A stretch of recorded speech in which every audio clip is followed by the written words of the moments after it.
Крупный украинский город под обстрелом, бомбы прилетели в жилые кварталы, десятки многоэтажек повреждены. Борец с мигрантами обвиняется во взятке. Что может спасти главного пограничника президента? Впервые в истории один из самых точных ударов за всю войну, и военный, и пропагандистский, где просчитались в российском генштабе. Секретное оружие диктатора, существует ли оно на самом деле, или это только блеф? Кто рискнет это проверить? На кону гигантская масса денег. Кто ее лишится уже скоро и кто станет новым мировым банкиром? Об этих и других самых главных событиях вечера понедельника, 22 сентября. Самые важные и срочные новости, эксклюзивные подробности. Вы смотрите информационный выпуск «Нехта». Оперативно о событиях в России, Беларуси, Украине и мире. Раньше и понятнее других. Все, что нужно знать сегодня.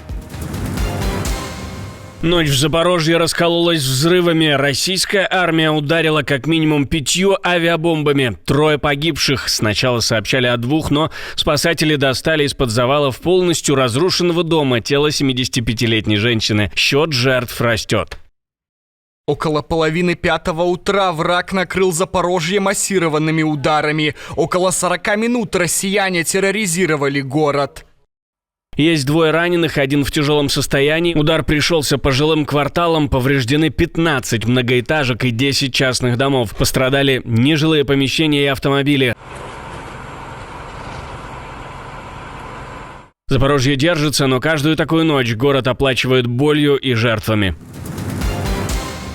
Впервые в истории призраки сожгли 2 чайки. Ночью 21 сентября спецподразделение ГУР Минобороны Украины, которое так и называется «Призраки», на оккупированном полуострове уничтожило 2 российских противолодочных чайки Б-12. Редкие амфибии, нашпигованные дорогостоящей аппаратурой для охоты на субмарины. Одним налетом добили очередной многоцелевой Ми-8. Минус 2 чайки и вертолет — это болезненный удар по противолодочным возможностям оккупантов и по их уверенности в тыловой безопасности. Теперь в Крыму они вспоминают об обороне, но уже с дорогостоящим опозданием. Правда, российские власти решили законодательно ударить по ГУР и обвинили тех в теракте. Правда, касается это уже другого события, не менее громкого. Ночной атаки на Форос. Говорят, попали в школу даже.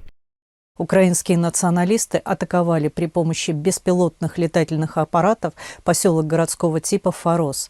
В результате преступления 3 мирных жителя погибли, еще 15 человек получили ранения различной степени тяжести. Следователи и криминалисты Следственного комитета работают на месте происшествия с целью изъятия фрагментов БПЛА для дальнейшего назначения по ним экспертиз. Несколько погибших, более десятка пострадавших и логичный вопрос, что люди делали в школе ночью. То есть или кто-то прячет цели атаки, или кто-то прячет назначение объекта. Как думаете вы, кто лукавит? Не забывайте написать свое мнение в комментариях под этим видео.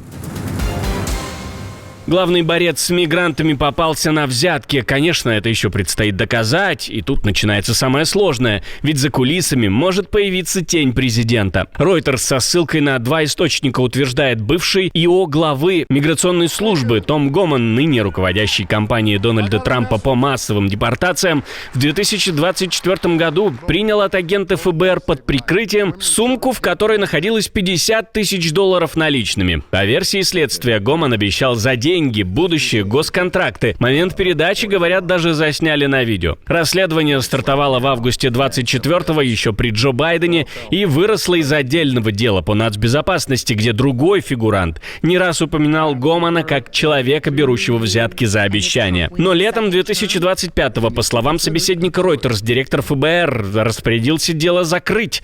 В совместном заявлении Кэш Патель и замгенпрокурора Тодд Бланш заявили, полная проверка не выявила убедительных признаков преступления. Белый дом им вторит. Зампресс-секретаря Эбигейл Джексон назвала Гомана профессионалом, делающим феноменальную работу для президента. Источники добавляют, получая деньги, Гоман якобы сказал, что положит их в доверительный фонд до завершения службы.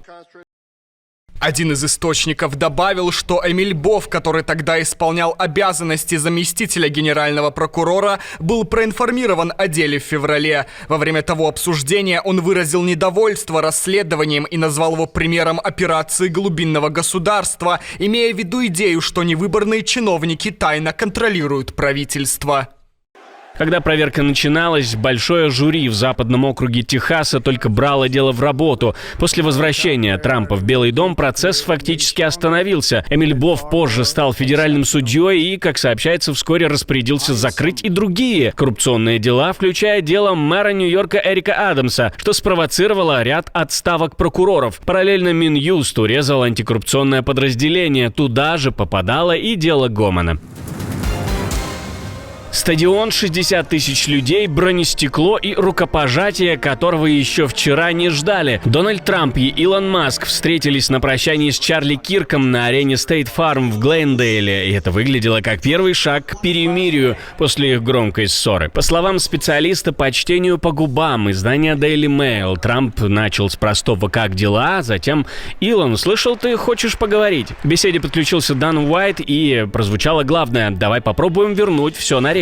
Маск кивнул, и на прощание президент сжал руку и сказал: «Я скучал». Контекст делает сцену еще жестче. С июня 25-го, после ухода с поста главы правительственного департамента эффективности, который, я напомню, был создан специально для Маска, он устраивал в соцсетях атаки на Белый дом, и главный законопроект второй администрации Трампа предупреждал о миллиардах расходов и росте госдолга. Президент отвечал в своем стиле, обвинял Маска в разнообразных нарушениях прямо со сцены митинга в Мичигане, и реплика про «пусть вернется туда, откуда приехал». Бизнесмен успел выложить и тут же удалить громкое утверждение о материалах по делу Эпштейна, вплоть до намека на импичмент, подлив масло в огонь. Следим за развитием событий. Как думаете, чем закончится это так называемое перемирие, и выйдет ли так, что Дональд Трамп остановит еще одну войну?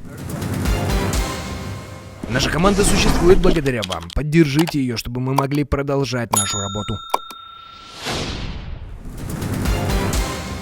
Каждые 90 дней минус еще кусок кремлевской кубышки. В Сенате США родился двухпартийный Implementation Act. Из замороженных российских денег к Украине будут переводить по $250 миллионов раз в квартал. Не когда-нибудь, а по графику, чтобы фронт и восстановление не зависели от чужих настроений. План системный: около $5 миллиардов российских активов выводят под юрисдикцию США на отдельный счет с процентами. Оттуда и пойдут регулярные транши. Параллельно Вашингтон запускает дипломатию давления, убеждать союзников каждый квартал направлять не менее 5% замороженных средств. В пересчете до $15 миллиардов каждые 90 дней. И отчетность по остаткам активов тоже вшита в документ, чтобы никто не потерялся в цифрах. Хорошие времена для экономики РФ – все. The Economist также пишет: рост почти остановился. Вместе с зарплатами деловая активность падает месяцами. В Москве уже ищут виноватых, но стрелки указывают сразу в два кабинета. Центробанк своей политикой сделал выгоднее копить, а не тратить. Правительство режет инфраструктуру и даже военно-промышленный комплекс. Санкции, их эффект не так прямолинеен, но уже ощутим. За январь-март 2025 года Россия вывезла нефтепродуктов на $96 миллиардов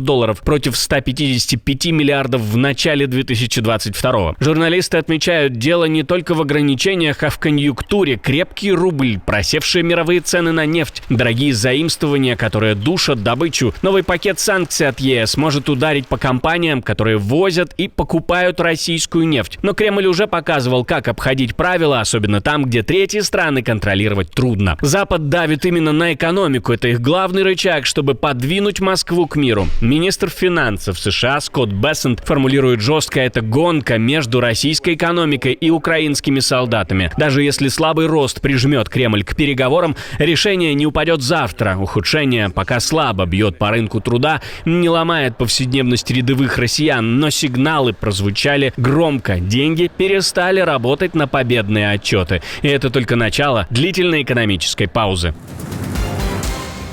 Громкий вызов миру. Ким Чен Ын объявил о секретном оружии, которое, по его словам, резко накачает военную мощь КНДР. Пхеньян повышает ставки и на море, строит новые эсминцы. Это первый шаг к превращению в морскую державу. Параллельно Ким обещает укрепить стратегические силы и прокачать серийное вооружение. Технологический козырь уже показали. В КНДР завершили цикл испытаний нового ракетного двигателя большой тяги на углеволокне. По данным северокорейских медиа, он предназначен для межконтинентальных баллистических ракет. Ким лично наблюдал финальные тесты и уже обсуждает серийное производство. Политический сигнал не менее жесткий. Переговоры с США возможны, но только если Вашингтон откажется от требования денуклеаризации. Внутри страны Ким рапортует о массовом порыве молодежи идти в армию после участия северокорейских военных в боях в Курской области и называет это доказательством верности делу революции. Пхеньян демонстративно щелкает затвором и ждет, кто же моргнет первым.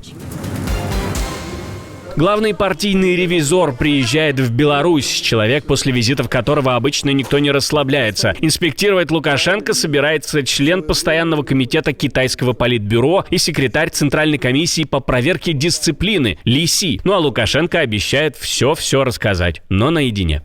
После нашей встречи, такой короткой беседе, рассказать вам кое-что и поделиться нашими данными на эту тему. Дело здесь не в Беларуси, а Польша играет роль какого-то коня-скакуна. Сразу после встречи китайской делегации с польской состоялась эта встреча в Минске, на которой Лукашенко придется объяснять, почему китайские товары больше не могут попадать в Европу простым путем. Отдельное спасибо, что досмотрели до конца. Спасибо за ваше доверие. Жду развернутых комментариев, лайков и репостов. Это важно, чтобы нас становилось больше. На этом пока все. До новых встреч и хороших вам новостей.